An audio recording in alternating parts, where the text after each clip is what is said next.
বিয়া কত মজা, খালি খাওন আর খাওন। তো কিছুদিন আগে আমি এরকম একটা ভিডিও ছাড়ছিলাম। তো তাও যদি হয় এটা সেনাপ্রধানের মেয়ের বিয়ে, তাহলে তো কথাই নেই। তো আমরা প্রথমেই গেট দিয়ে এন্ট্রি নিয়ে, সেনাকুঞ্জে এন্ট্রি নিয়ে এইভাবেই ডেকোরেশন করা ছিল আর কি। সবাই এই জায়গাটাতে বসে বিভিন্ন ধরনের ড্রিঙ্কস, আইসক্রিম, চা, কফি, লাচ্ছি এগুলো খাচ্ছে।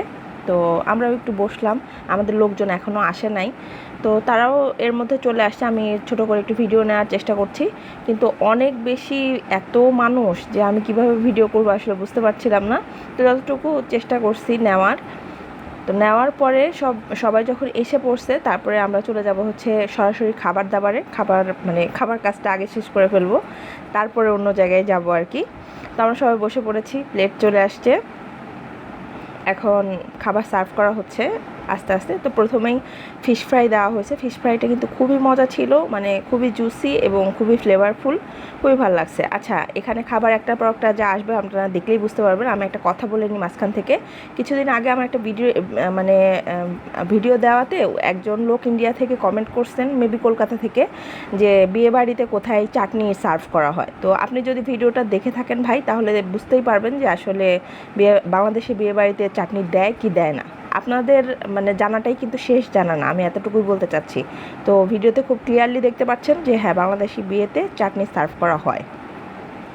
তো যাই হোক, এই পর্ব শেষ করার পরে আর কি কাচ্চি চলে আসলো। কাচ্চি প্রত্যেকটা খাবারই খুবই মজা ছিল।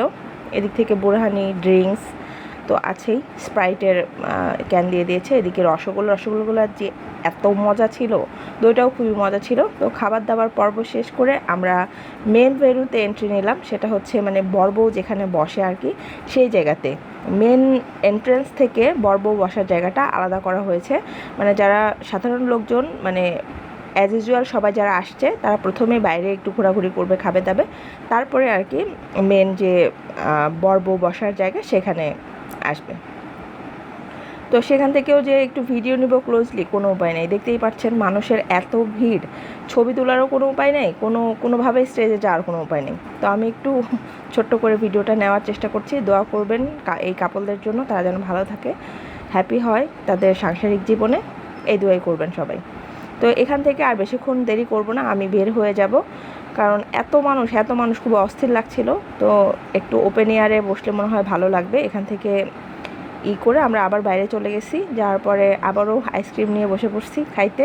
তো বিয়ে মানেই তো খাওয়া, সেটাই তো বললাম। তো সব কিছু শেষ করে আবারও এখানে বসে একটু এসির বাতাস খাচ্ছিলাম। আর চা কফি, আমি লাস্টে চা কফিও বাদ যায়নি, এটাও কিন্তু ট্রাই করছি। তো ভালো থাকবেন সবাই, ভিডিও ভালো লাগলে অবশ্যই একটা লাইক, কমেন্ট, শেয়ার করে যাবেন। দেখা হবে নতুন কোনো ভিডিওতে। আল্লাহ হাফেজ।